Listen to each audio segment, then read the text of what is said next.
Good evening. I would like to call the April 18th, 2023 Planning Commission meeting to order. Please note this meeting is being hosted through live stream on city's website and by teleconference via Zoom. I would like to remind the Planning Commission to have their microphones turned on and positioned so the audience can hear. Director Lopez, may I have a roll call, please? Thank you, Chair. Commissioner Booth, present. Commissioner Dana Hill, he called earlier and said he wasn't going to be here, so he has an excused absence. Commissioner Worth, here. Commissioner Beamsterfer, here. And Chair Lemke. Present. Invocation and flag salute, Chair Beamsterfer. Vice Chair. I can start with prayer first and then a moment of silence for Pastor Carly Myers. In prayer. Dear God, we come to you today with heavy hearts as we mourn the passing of our beloved Councilwoman Carly Myers. We ask that you grant her eternal peace and rest and comfort her family and loved ones during this difficult time. We pray that you give them strength and courage to face the days ahead, knowing that their loved one is in now loving care. We also ask that you bless and guide those who work alongside her in the public service, that they may be inspired to continue her legacy and service. And we pray for anybody else, her husband, her family. We pray that you give them comfort as well, Lord. In your name we pray, amen. And now just a little moment of silence for her passing.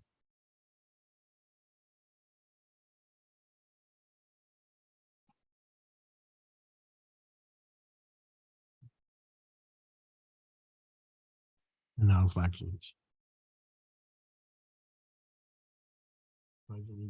To the flag of the United States of America and to the republic for which it stands, one nation, under God, indivisible, with liberty and justice for all.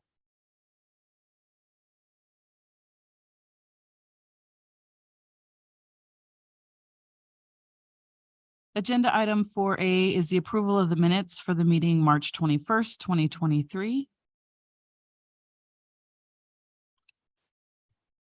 Chair Lemke, I do have an announcement to make for this item.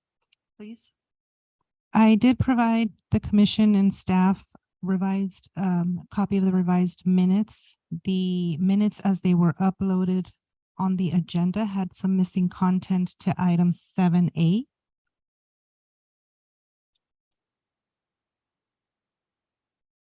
If the commission is comfortable with those changes as you see in front of you, I'd like to enter these revised minutes into the record.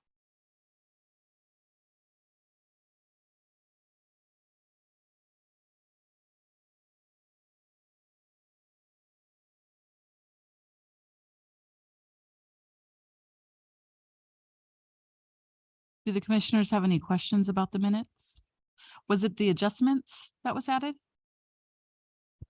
With the adjustments? The exact content that was added was under item 7A.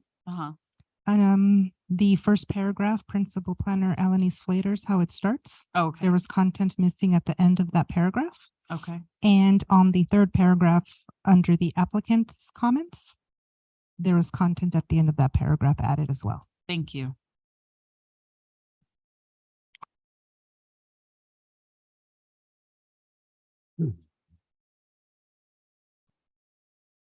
I'll move to approve the minutes of Planning Commission meeting March 21, 2023. I'll second.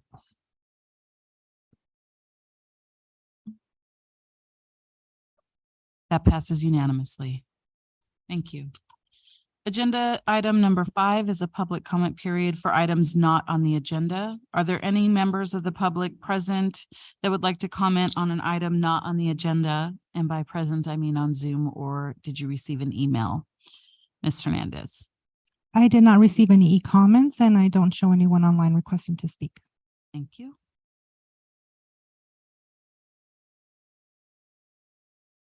Item number 6 is continued items, and there are no continued items for this meeting. Item number 7, public hearing items. Item number 7 for site development review modification 23-001 to site development review 21-019. Ms. Monique. Thank you, Madam Chair.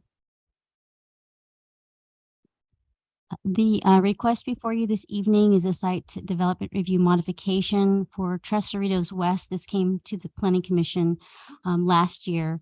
They are proposing some plotting changes for the development. When we reviewed the application, we need additional time to review it for compliance as well as proper noticing. With that, we're asking that this item be continued. Or actually, it's going to be renoticed for a future public hearing. Okay, thank you. Does the commissioners have any questions for the staff at this time? We'll open the public hearing. Were there any members online or e-comments for this item, Ms. Hernandez?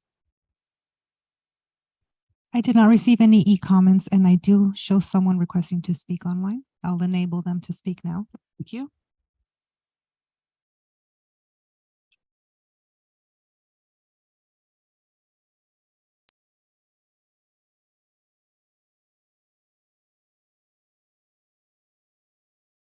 G.A. Mendoza, you may speak.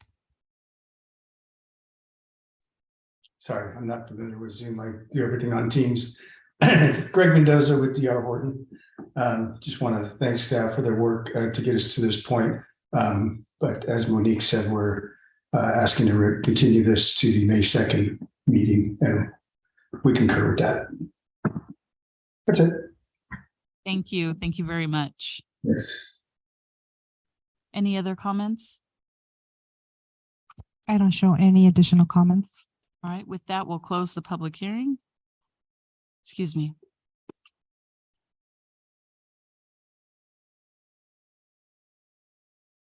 We'll ask for a continuation. Do I hear a motion to continue this item? Make a motion to continue this item project to May 2nd, 2023 meeting. I'll second.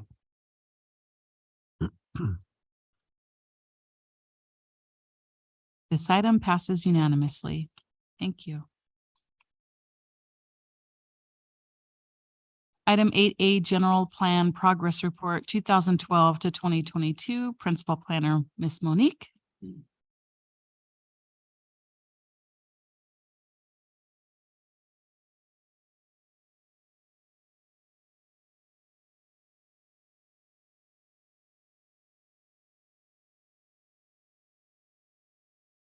Thank you, Madam Chair, members of the Planning Commission and the community. I'm Monique Alanis Flater.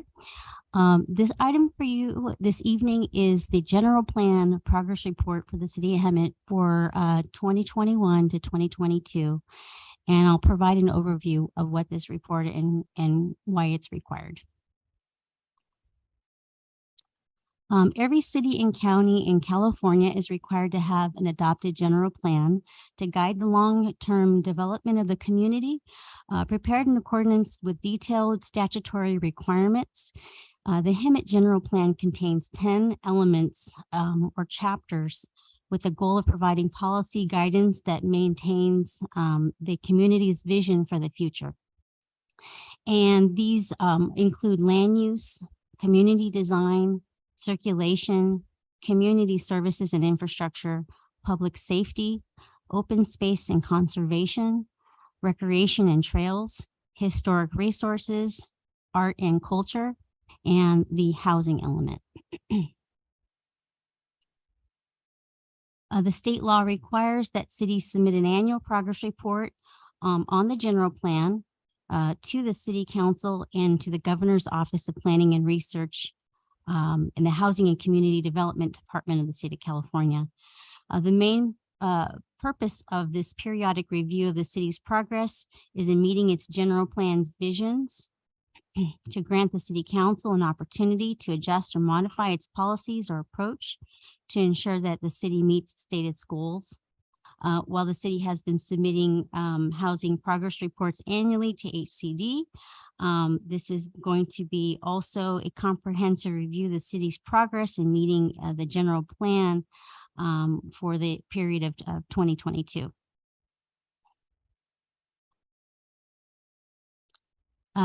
Also, the council in 2021, they established overarching priority goals for the city outlined in the strategic plan. And the strategic plan provides more refined action in that align with the goals, policies, and programs of the general plan. The strategic objectives that have been established by the council have been provided here in quality of life, in these pillars of quality of life, economic opportunity, community engagement, partnership and collaboration, organizational effectiveness. The actual general plan progress report, the draft document that's been provided to you for this evening has several components to it, and it outlines the purpose of the general plan, what adopted general plan amendments we've had since 2012 up to now, or up to 2022. Also community profile, an updated community profile based on the latest information that we obtain from American Community Survey from the census, as well as the Department of Finance information, their statistical information. A lot of that information is generally up to 2021. Where we can gather information for 2022 will be incorporated has been incorporated into this report. Demographic information and statistical profile information for the city. Also, it includes housing element progress. So I'll take a look here. Our housing element progress for the city. We are in the 6th cycle of the regional housing needs assessment. So the state of California has assigned to all the cities in California housing growth numbers based on our housing needs for the state of California. And the city has been assigned for the year 2021 to 2029 planning period, which is an 8-year period of planning. They've assigned the city of Hemet 6,466 residential units. And this is a state mandate of us to plan for this housing. And also it requires us to look at different housing types, also in different income affordability components. That's certainly a challenge as we look at our long-term goals for the city. But right now, since 2021, we are credited 788 residential dwelling units in the city. And that's attributed to the growth in the city that we've experienced. This is the actual measurable number of units that we've actually built. And this doesn't even include what's under construction right now, what's planned, what's entitled. And so this is just showing our growth pattern since 2021, which is pretty significant since, just 24 months into it. This doesn't even include 2023 planning or construction numbers. And so also as part of our general plan compliance, we are in the process of bringing forward to the Planning Commission our environmental justice element. That is going to be coming forward to you, our public safety element, as well as some updates, the housing element that we'll be bringing to council. And we do have an annual report to the state that that was provided as an attachment to this general plan progress report draft document. So what we were asking as last year, the Planning Commission looked at the report and evaluated what are our goals for this upcoming year that we would like to prioritize and recommend to the City Council. What you see in this report can certainly be updated and revised. What we would like is, as the Planning Commission, this evening's input on what goals we would like to achieve in the next upcoming year. And so for example, last year we recommended that we explore economic development strategy and marketing plan. So economic development initiatives We are in the process of going through the process of reviewing an economic development analyst position or manager position, which would, aid towards that goal. And also the desire was that we look into sustainable tourism for the city, business outreach and retention programs, as well as a marketing plan. The Planning Commission also recommended citywide design landscape guidelines be continued to be put on that priority list for council's consideration, as well as some open space bike and trail systems considerations, looking at those goals for the city. But tonight, if you would like to provide input on any other goals that the commission would like to see us put forth, any initiatives, we can surely implement them and integrate them into the general plan progress report. This concludes my presentation. I'd be happy to answer any questions. Thank you. This is not a public hearing item, but your homework was to review. And I'm asking the commissioners, do they have any feedback for staff at this time? John, I'm so glad you're shaking your head because I didn't want to be the only one. Well, yeah, yeah, thank you. I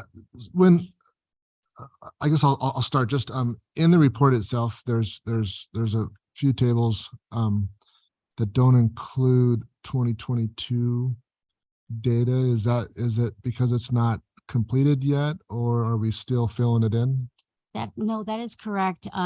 If you are referring to the demographic information for 2022, it is not readily available to us at this time. We gather our information based on available data that's provided by the Census Bureau.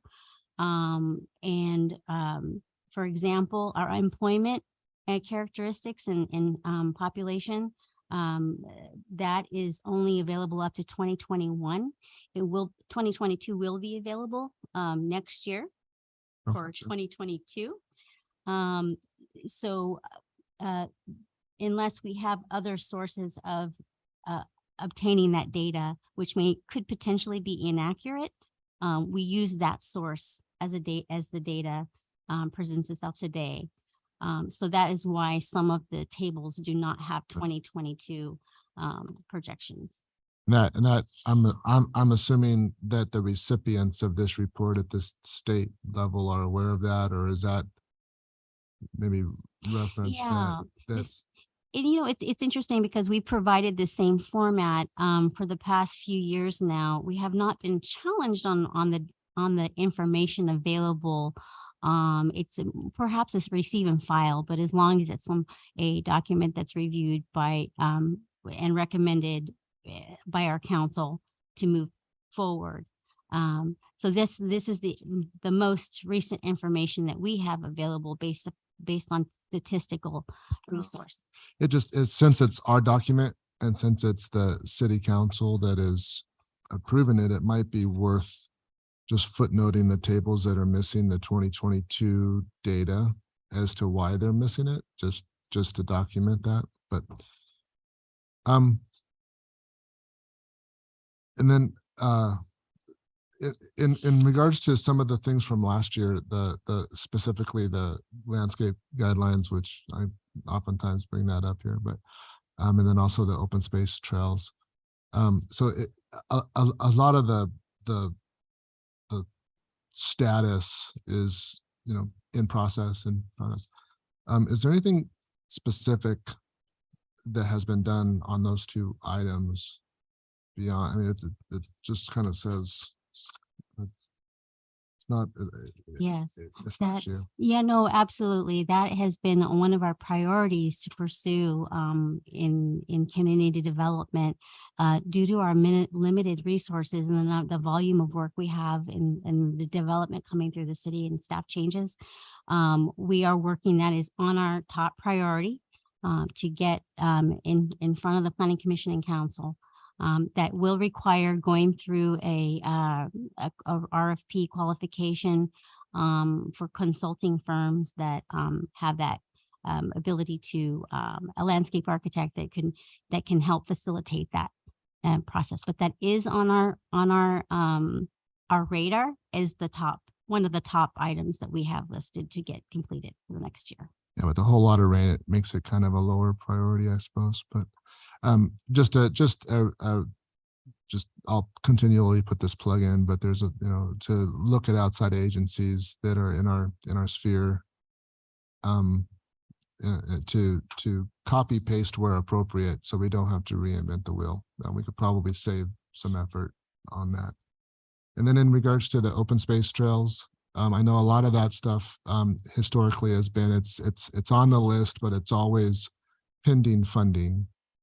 Do we have anything in place that's actively pursuing funding, grant funding, evaluating that? Do we have any resource within the city that's looking for those opportunities? We certainly can, and we do have a grant coordinator for the city.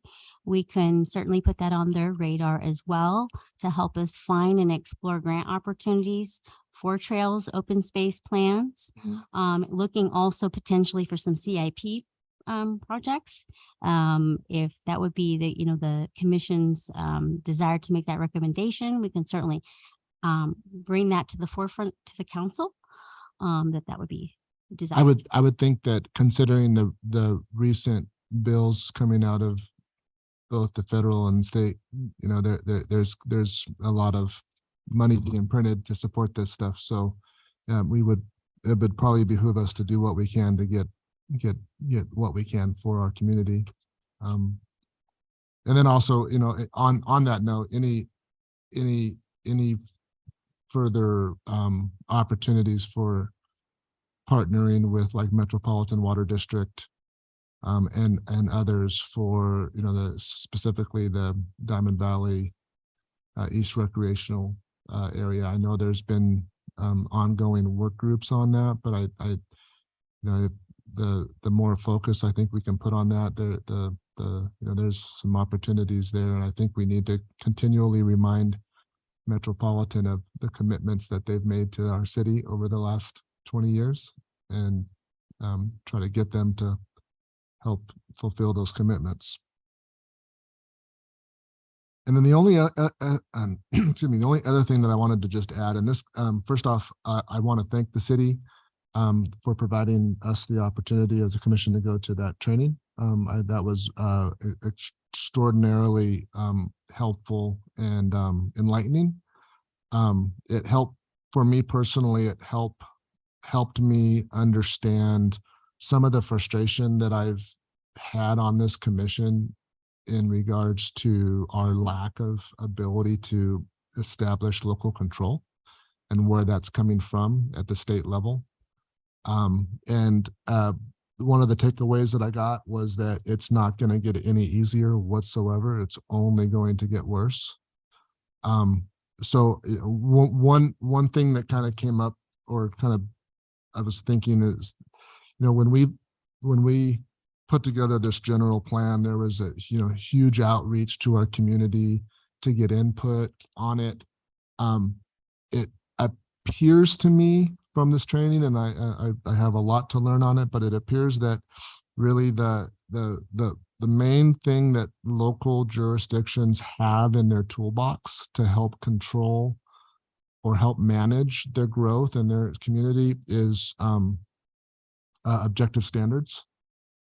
And that's we have an opportunity to spend some time on the front end, but once we have those established, then it's that ministerial approval of those things.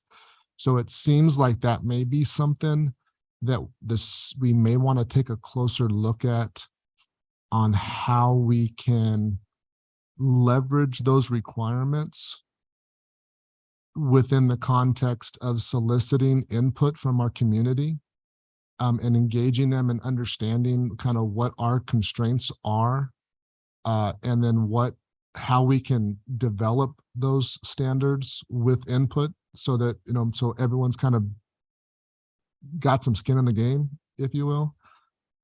It just seems like, maybe there's an opportunity there maybe it's not the general plan per se that we use in the future, to engage our community. Maybe it's whatever the rules of engagement are, if you will, for lack of a better term, that the state is giving to us. And maybe it seems like from what they were explaining, objective standards is really the only thing we have, or the main thing we have to work with. So I don't know if that's something that we can kind of incorporate in here, but maybe some level of effort to assess, how we can look at leveraging objective standards in the future to engage our community, educate our community, and get the input to meeting those strategic objectives within the context of those objective standards. But besides that, I have no comments. We can incorporate that. Thank you. Thank you. Vice Chair Beamsdorfer. A couple of observations. I noticed the number jumped from 2013 to 2021, how the allocation of RHNA was 604. Mhm. And then now this year it's 6,466. I mean, that number is massive to try to cater to, but that's just one suggestion. That's one thing I just read that kind of mind blowing to me how big that number is. The other question I have in recent debate with county and the city on a certain project that we don't necessarily see eye to eye on. Can I understand from my understanding is there are going to be apartments in there as well in this 500 bed unit that they want to build in our city, but county land. Does that factor into the RHNA as well? If they have apartments, that we can factor that in part of this number? That's a great question. And I'm also asking them the same question. Okay. We are exploring what the development means and what is it that they're proposing and how can we obtain credit for our regional housing needs if there's permanent housing being proposed. Yes. Because another thing, as Commissioner Worth was saying, is we're from this meeting, we're seeing how the state is slowly taking away the city's individual rights to make their ultimate decisions, and how sometimes we have to be a little bit one step ahead of county or state in aspect of our city, and how to change zonings and how to rezone certain places to kind of necessarily play their game in a way, if you want. But this is one question I had in listening to this meeting that we just had with the council, can we play this game and count this RHNA as some of the extremely low incomes, and because that's what's going to be the majority of people in that location. So other than that, I don't have too many questions to ask about this. So I think I'll brainstorm. I didn't bring my book with me, so I had some questions, but I didn't bring the book. But other than that, nothing else. Commissioner Booth, do you have any? No. Okay. Go ahead. Just one last thing and I'll finish up Okay. and then I'll be quiet. Just real quick, how our progress on the RHNA numbers, shows 0, 0, 0 on all the low income. How do we compare to other cities around us? I mean, is everyone in the same boat? I would assume if we're, we're not like super rich areas, so I would assume we're. Well, so in affordable, anything other than market rate, there's an established process in which we obtain credit for that. So, for example, we found out through the state that accessory dwelling units count as moderate in the moderate category because they're smaller square footages and it's kind of like a price per square foot basis. Your studio apartment is going to be a lot, more affordable. So they're taking it right now. They're accepting it. However, when we get into the low income categories, those require a covenant, a 55-year covenant that requires it's a deed restriction. So those are a little bit more difficult to achieve when developers come in. We're getting pushback now from our development community, and we are in the crossfires, if you will, of complying with what state mandate is, that you need to plan for that and need to also incorporate zoning legislation or zoning regulations that provide for that mechanism for affordability. We're in the midst of that, where we need something in place that says thou shalt, require this percentage. Then you'll see that we'll start meeting that. You'll see that those numbers will start showing up in this chart. That was exactly my question too. Yes. That what it really was. That was a good one. Yes, so we might also look at what other cities are doing. What other cities are doing are they are incorporating state mandate, state law the housing laws that are coming forward. They're updating their zoning codes to incorporate what the state laws are. Density bonus provisions, affordability covenants, inclusionary housing. That's what we are charged with the state of doing. So we're looking at that right now. We will also be bringing those potential code amendments to you based on state law changes. So we are actively working on that to bring to you, but it's a slow progress. Yeah, I guess there's a balance between establishing the thou shalt with encouraging development, right? The thou shalt will say, well, then never mind, they won't. And so, yeah, to Vice Chair's Beamsterfer's point is making sure that we can account for everything possible out there to get that credit, whatever the rules of engagement are. So I do have one more. And I know I seem a little obsessed with ICSC, but land use LUP 14 on page 17, vacant and underutilized land inventory. The comment for that was inventory for vacant city land and available industrial and commercial properties was compiled in 2018 for ICSC. I would really love for you to look for that, update that, and take that with you to ICSC, because you're gonna know exactly what you have, what you can solicit, and who you can fill these opportunities with. So again, I know I do seem a little obsessed with it, but it's so important to solicit these businesses to come to our valley because they just don't know the beautiful valley and the wonderful people that we have here. So you have to go sell them on it. That's but you guys covered a lot of the questions that I had, or things that I wanted to highlight. And I did have a lot, and some of them were petty, I think, like and I'm going to give you an example and you say like, yeah, that's petty. Like, no, we got this. Okay. Because I'm not. So like one of them is community collaboration. The city hosts regular meetings in person and online with community groups and other stakeholders. The city conducts community workshops on projects. Is that the things that we're doing here? Like when we do the workshops and the things with the planning commission, is that what you're just talking about? It's a citywide document. Like you said, it's kind of like it's like a high level comment. To be able to express to them that we've had, 30 workshops in 2022, and this is what they were for. They haven't asked for that level of detail. Okay. We just say it's ongoing. We do provide that. Yeah. And we promote that like on our website, and we do social media. And you guys have been doing a really good job this last year and a half on social media, connecting with the community, sharing what's going on and how to participate or engage.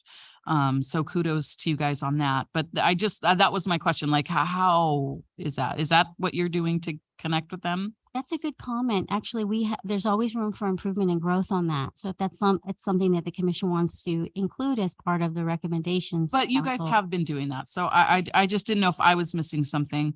And then the last thing I'll say is the CID grants and the building, the community grants and things. I did get a little bit of feedback with the local businesses that the first time you pushed it out, it was a little bit complicated for them. And then you guys redid something, so it made it a little easier. but I wonder if we shouldn't, I know participation may not be where we wanted it at, but if we do a workshop on that specific grant or something to engage our businesses so that they understand how to qualify, how to, what they need. Because a lot of, especially the small businesses are really good at what they do, but they might not be good at accounting, or they might not be good at, having the stuff that you need to qualify for the grant. So I would just suggest a little bit more of a workshop style something, so that when you have a grant that you're proposing, you teach them how to apply for it, or how to get qualified for that. There was a lot. So I think you guys are doing a great job, and there's always room for improvement, but it takes time, it takes talent, and it takes a community, a village, if you will. So just always reach out to your community when you need something, because we're here, including the chamber and your commissioners. I know that these guys are passionate about the community. So whatever we can do to serve the city, to serve the community, it's a win-win situation. Ditto. I have a question now. Yeah. Nope, you're cut off. I'm just kidding. Go ahead. Are there are there punitive actions that the state can make against us for not meeting our arena numbers? So that's a good question. I know there's a city in the state of California right now.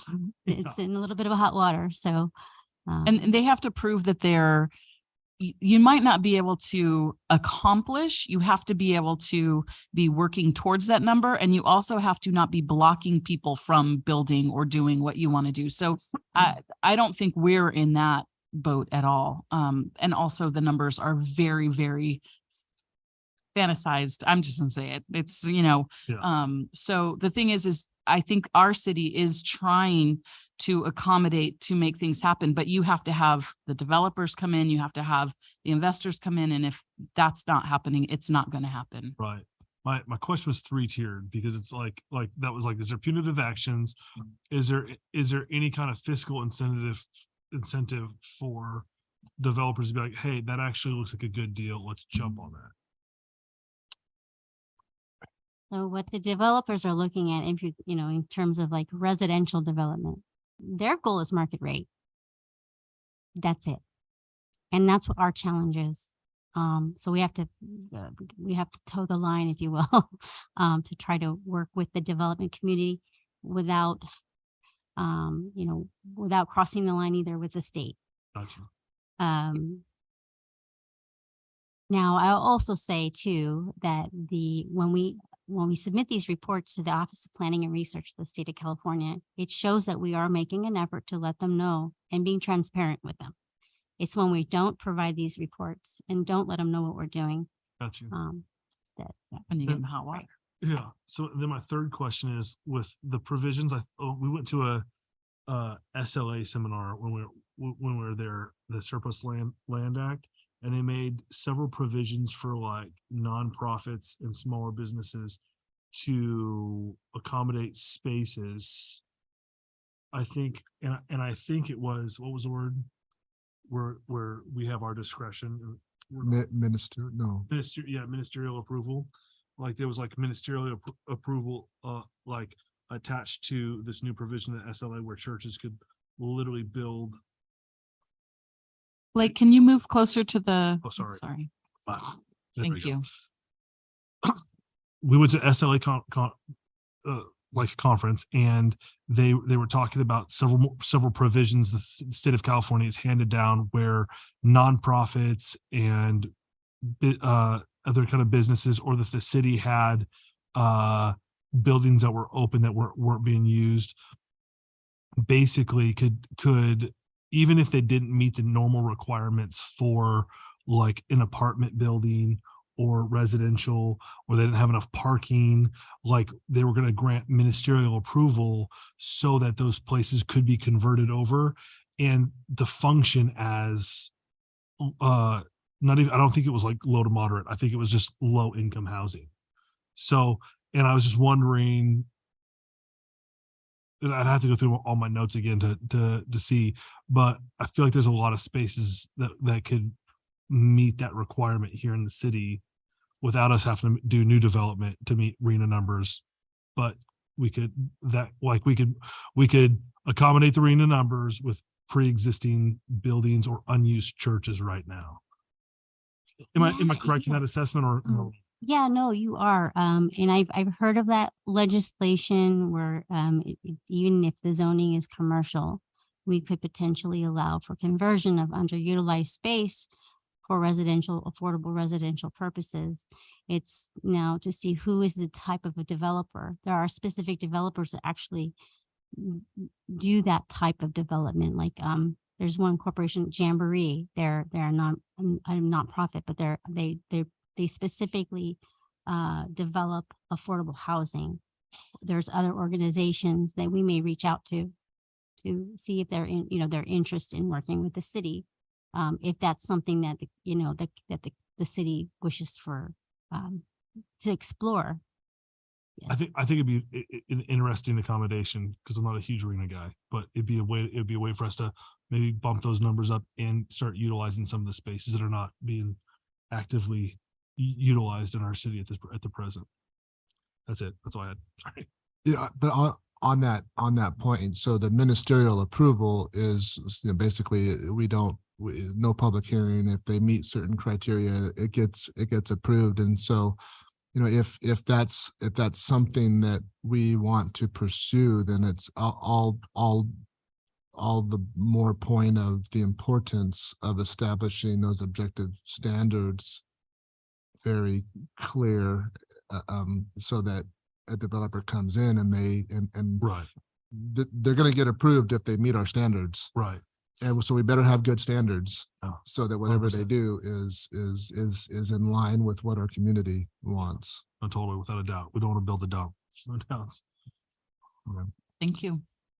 And I don't think you harp on the ICSC too much. It's kind of like me and landscape. Yeah. So Yeah. Yeah, exactly. Okay, good. That makes me feel better. Any other questions or comments for the staff? Just one quick little question on downtown sign regulation. Somebody brought this up to me last year, but we don't have too many billboards, and the ones that we do have, it basically says here to, scale the appearance of the sign, make sure everything it looks good and appealing.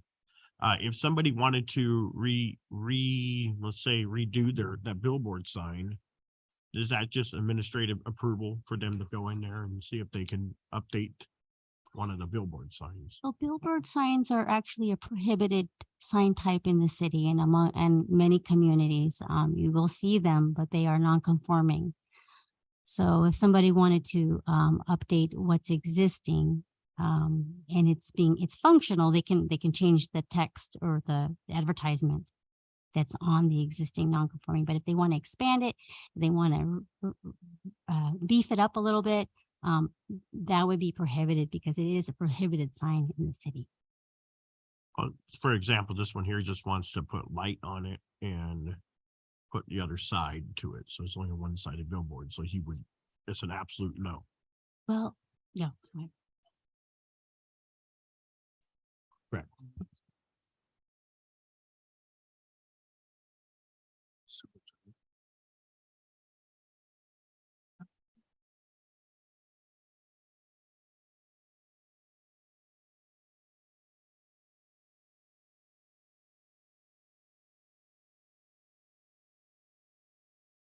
Anything else, commissioners?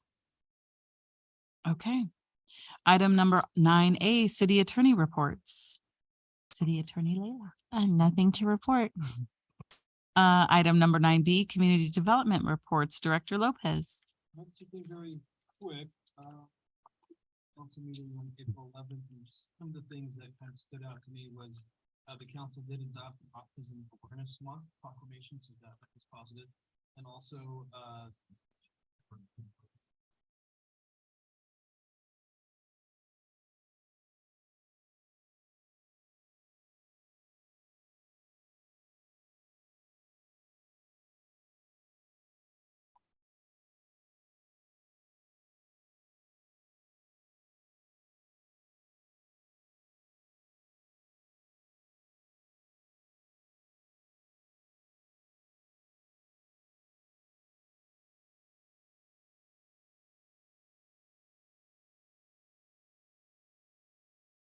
thank you. Number 9C, future agenda items, Director Lopez. Looks like we have a site development review for JZ Fields. I don't know if Monique, you can give a tiny bit of background on that. And then, of course, we're still in the process of updating our safety element.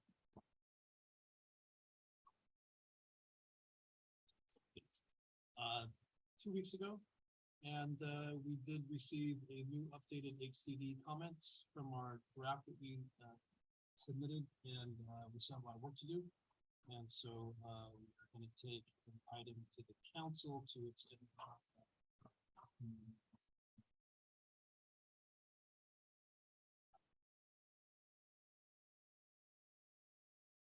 Did you want to touch on? Yeah.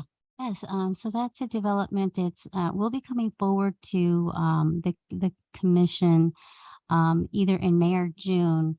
And the next step in the process is for them to obtain draft recommended conditions of approval from the Development Review Committee, city staff. And once we obtain those, then we can put together the staff report and bring forth this project to the commission. So we're looking at either May, June public hearing. Okay.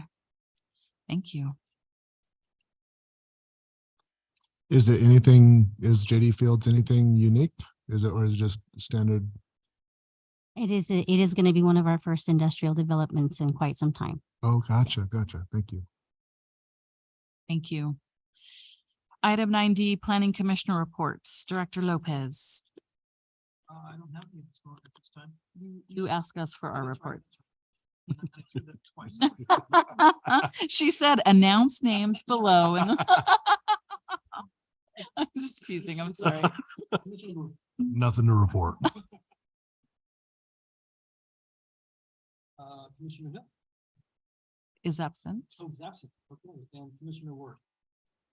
Just wanted to again thank the city and city staff and Chair Lemke for bringing it up. I think that training that was very valuable for myself. I think it was great to be able to have the entire commission there and some time outside of the chambers here. So but some really good information. I think that's very important to continue for future commissions. So thank you. A few things to report. Obviously, the passing of Carly Myers, and we said that in the prayers, but just thoughts and prayers to her family. And just a couple suggestions for council. One suggestion for council is I mentioned it to you as well earlier, is I truly believe our planning team is the heartbeat of the city. And so anywhere from code enforcement to getting new businesses to getting new houses, it's our heartbeat and it's what brings in revenue. And I really think that the city should look in their budget and kind of expanding the planning department by hiring more staff so that things will get done in a timely manner. And it's less stress on everybody else here that's working currently in there. And one other thing to notice is Stetson Avenue is looking quite messy, but it's going to look pretty here pretty soon.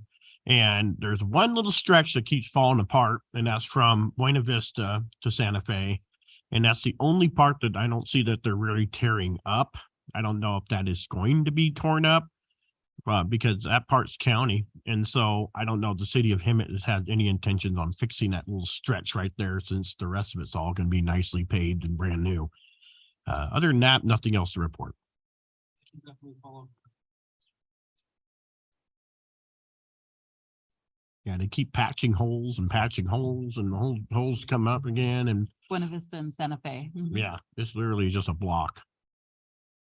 And thank you for your comment on the planning department and hiring new staff. We are in current discussions with the city's office.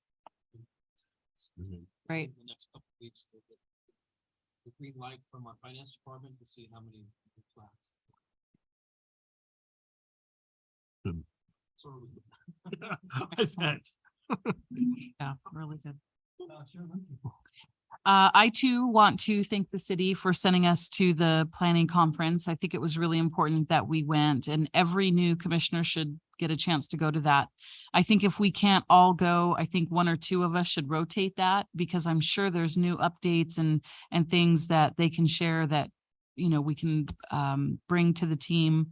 I really appreciate that training for us. It was well worth it, I thought. So I was very appreciative of that.